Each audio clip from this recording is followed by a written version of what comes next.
Oh God, we pray that it is your Spirit that moves in and through these texts and in and through our hearts, so that it may become your living word and we become your living witnesses. To this end, may the words of my mouth and the meditations of each one of our hearts be acceptable in your sight, O God, our rock and our Redeemer. Amen. So we are reading from the prophet Isaiah in the 5th chapter, verses 8 through 24. We continue in our celebration, acknowledging and celebrating Black History Month, as we turn our hearts and minds to this strange concept of commissions and councils and the ways in which Isaiah might have something to say about that. We'll have to see when all is finished. But let us listen for what the Spirit may be speaking through the prophet to us this day. You who join house to house, who add field to field until there is room for no one but you, and you are left to live alone in the midst of the land. The Lord of hosts has sworn in my hearing, says the prophet. Surely many houses shall be desolate, large and beautiful houses without inhabitant. For 10 acres of vineyard shall yield but one bath, and an omer of seed shall yield a mere ephah. You who rise early in the morning to pursue strong drink and linger in the evening to be inflamed by wine, who feasts consist of lyre and harp, tambourine and flute and wine, but who do not regard the deeds of the Lord, or see the work of God's hands. Therefore my people go into exile without knowledge. Their nobles are dying of hunger, and their multitude is parched with thirst. Therefore the gates of death have enlarged their appetite, and opened its mouth beyond measure. The nobility of Jerusalem and her multitude go down, her throng and all who exult in her. People are bowed down, everyone is brought low, and the eyes of the haughty are humbled. But the Lord of hosts is exalted by justice, and the holy God shows God's holiness by righteousness. And then the lambs shall graze as in their pasture. Fatling and kids shall feed among the ruins.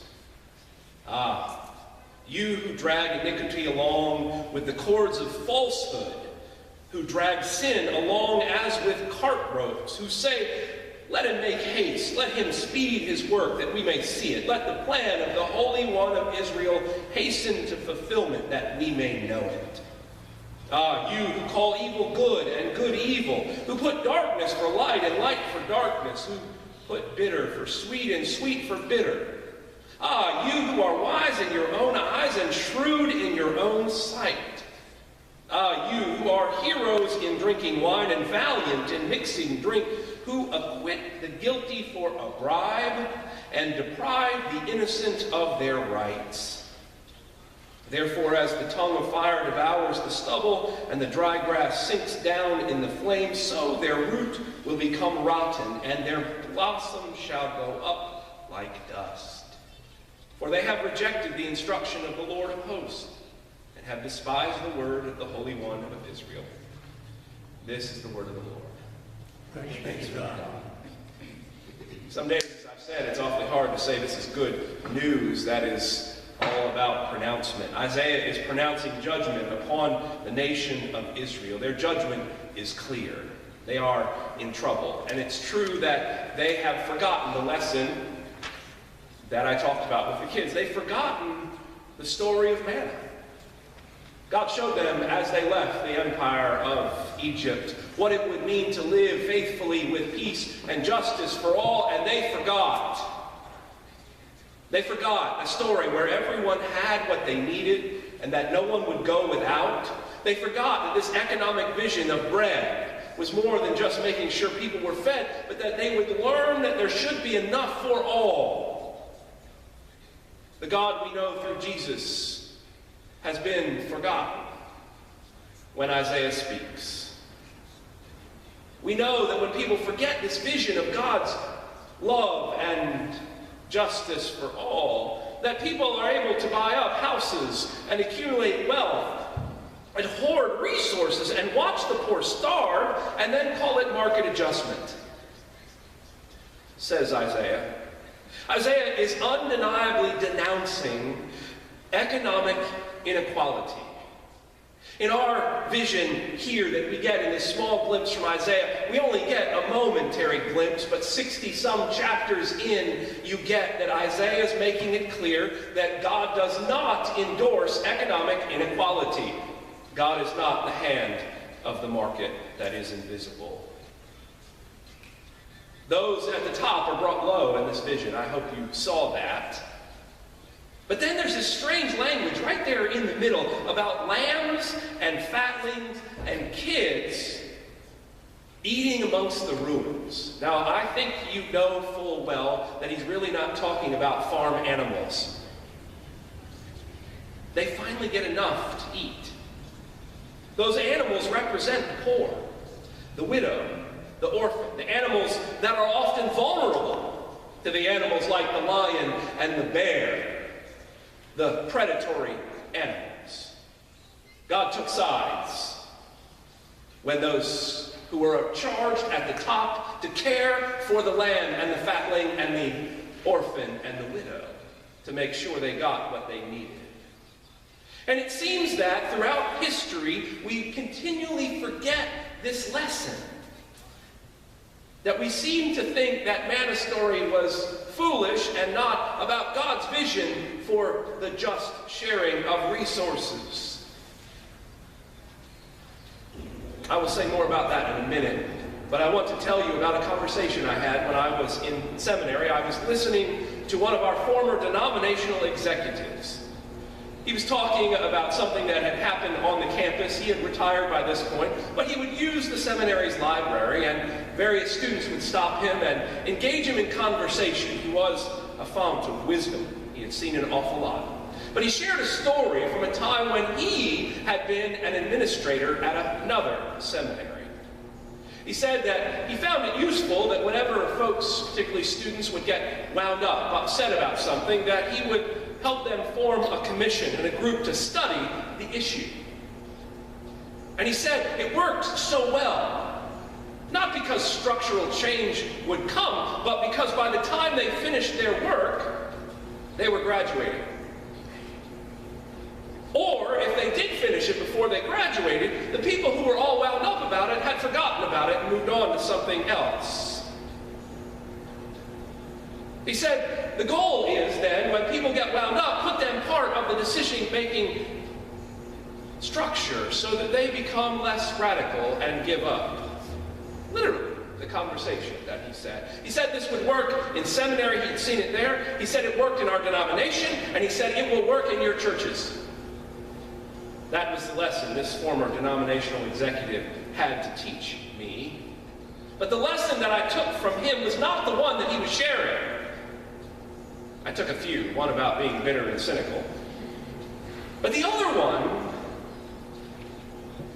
was to remember to always be a little bit cynical about the ability of commissions and councils and committees to make substantive changes to the structure that were in unjust. Throughout the ages, the churches has gathered councils from the very beginning of time. We Presbyterians are good with commissions and councils and task forces. And a lot of those great reports are gathering dust on shelves in our denomination. Unfortunately, many of these powerful documents and commissions and councils, their work has gone to naught. They have not had lasting impact. The idea that somehow, if we get a few groups, a few people together, that they can somehow fix all the problems for us and we'll be happy about it. And over again, those councils, commissions, and task forces have been thanked and asked to go away because we didn't want to deal with what they had to say. Now, one of the things to keep in mind about we Presbyterians, and we don't have to affirm our book of confessions, we say we're guided by those, particularly our leaders. What that means to be guided by them is often up for debate. But there are 12 of them now, and as a result of those councils and commissions, Well, the good news you should know is I don't plan to go into detail about all 12 of them today. I only want to talk very briefly about one of them.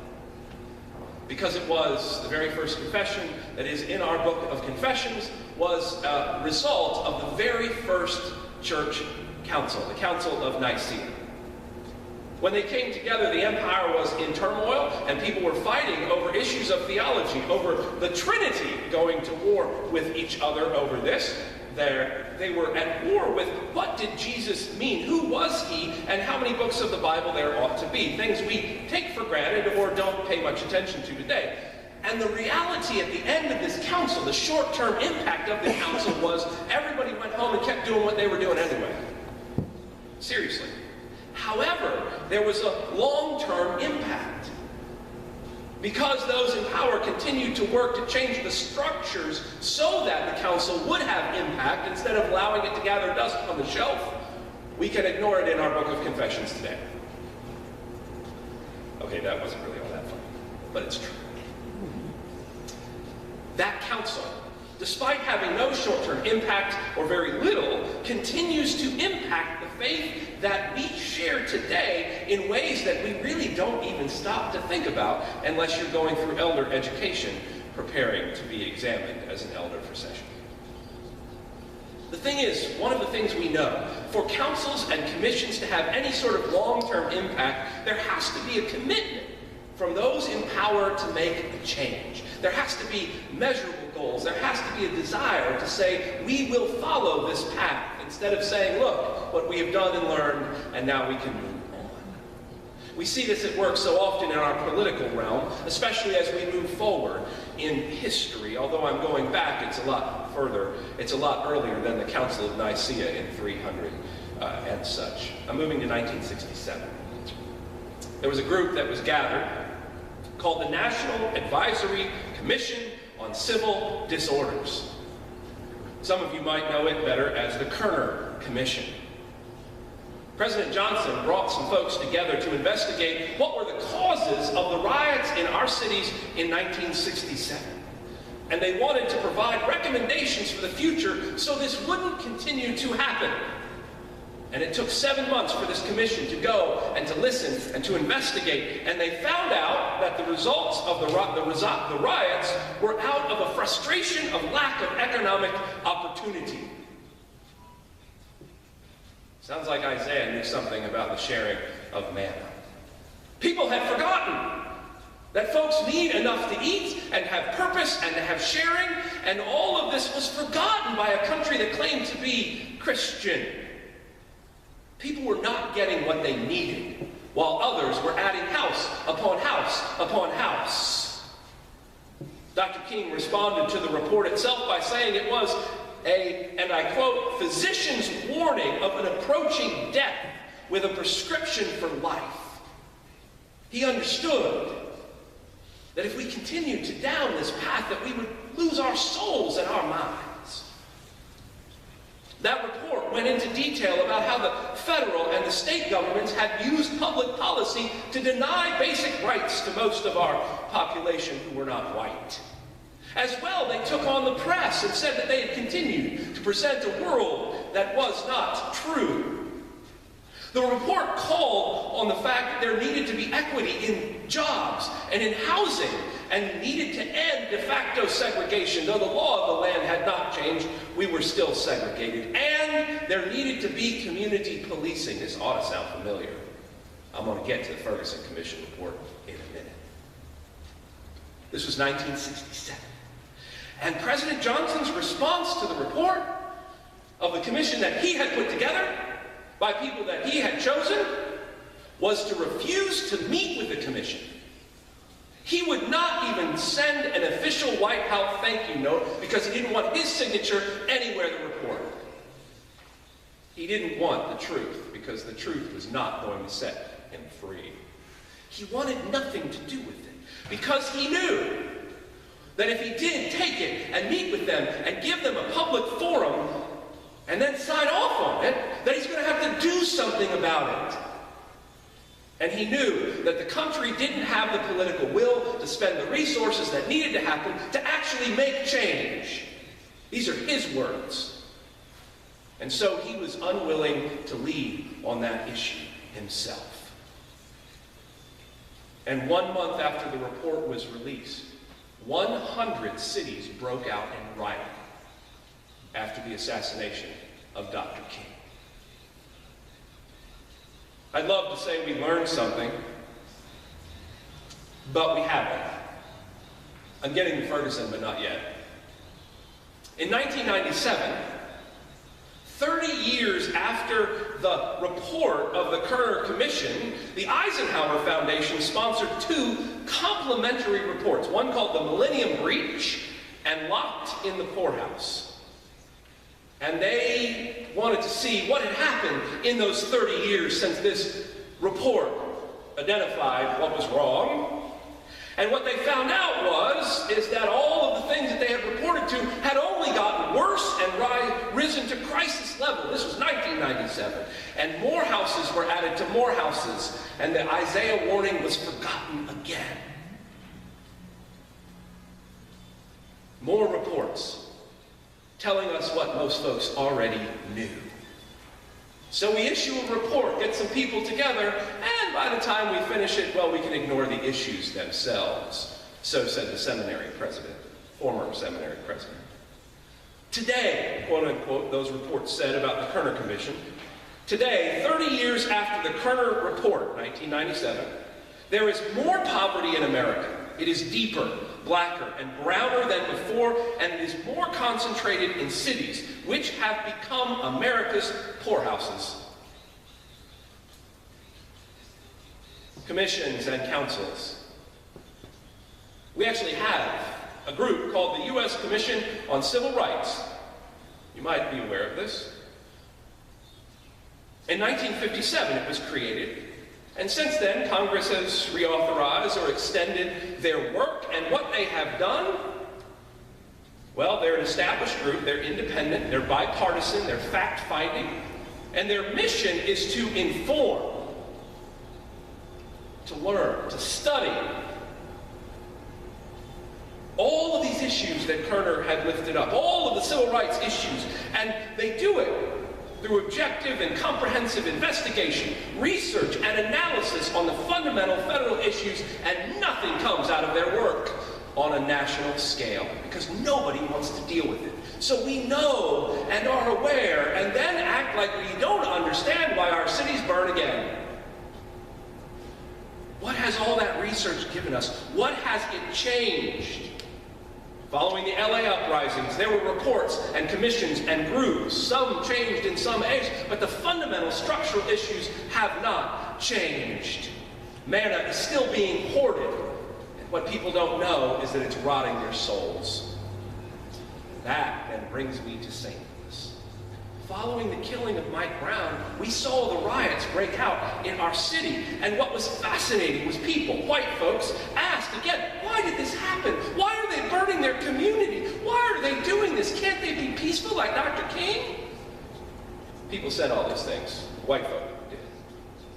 And the cameras came, and the commission was formed.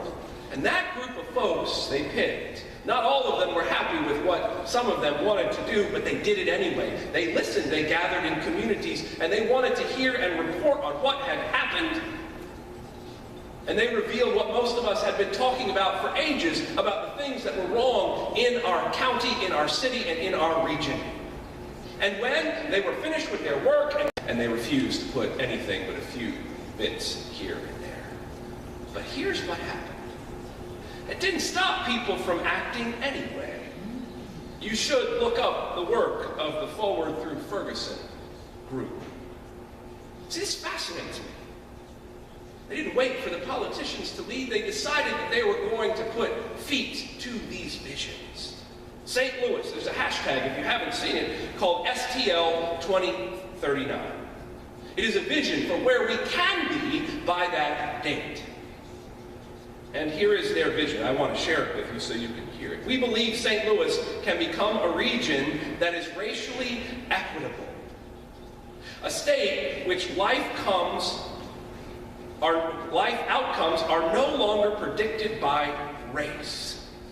And then they say, based on this belief, they have set forth markers, strategies so that they will get to where they want to go. They have an action strategy and are working with what they call measurable goals. Instead of just saying, look, we're not living out the vision one more time, there is a group of folks who've decided cynicism, despair, and doing nothing is not the answer. The vision of Isaiah, the ending of adding house to house, of ignoring the poor, is our vision. But I want to invite you, if you're not familiar with their work, to find out.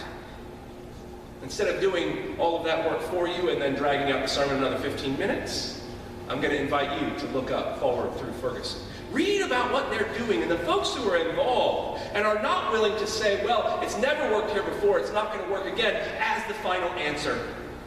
Will they get everything that they want? Probably not. But if they don't do anything, if we don't do anything, we won't get anywhere, and we'll continue to wonder, why has nothing changed in all of these years? What I want to do, though, is I want to end with something that the commission, the original Ferguson Commission report said. They said that faith communities have an important role in all of this. They recognize the unique and important role, and yet, despite all of the people stepping forward, no one in the faith community has taken leadership, stepped up, and allowed that to be part of our work. None of us. There is a role for faith communities in this, and we still haven't stepped up. They did not tell us what our role needed to be. They said they needed to be in part of what is going on, and then that's our responsibility collectively as followers of Jesus Christ, as folks who understand the Isaiah vision, the no to building house to house, the understanding that all folks need. What if this, for a moment, became our mission? Now I'm talking about Westminster. What if a group got together, not a commission, but people who said, what would it look like if we took the Ferguson Commission challenge in our faith community as the challenge, as the call to stand up and make a difference and set some measurable goals along the way? See, here's the reality, right? We are the people of shalom, the vision of God's peace that means everybody gets what they need and no one hoards. We're the people that understand this vision of peace and justice, of equity. These are our stories of our faith. And it is time for us to figure out how to step up. Even if we do not know exactly what, we can do something. And so always wondering in the back of my mind, who feels this? Who feels called to this work? Even if you have no idea. Let's talk over coffee after church.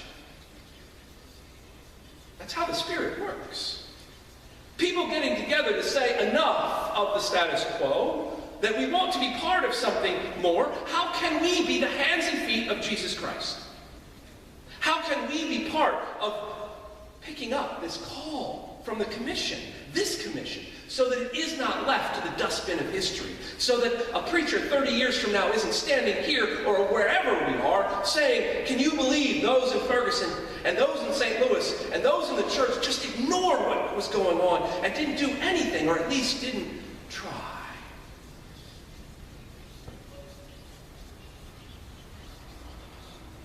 Let's write a different story. In whatever way we know how. Let's figure out, together, to talk, seriously, after church, coffee, or water, or whatever is on the table, and just start talking about it.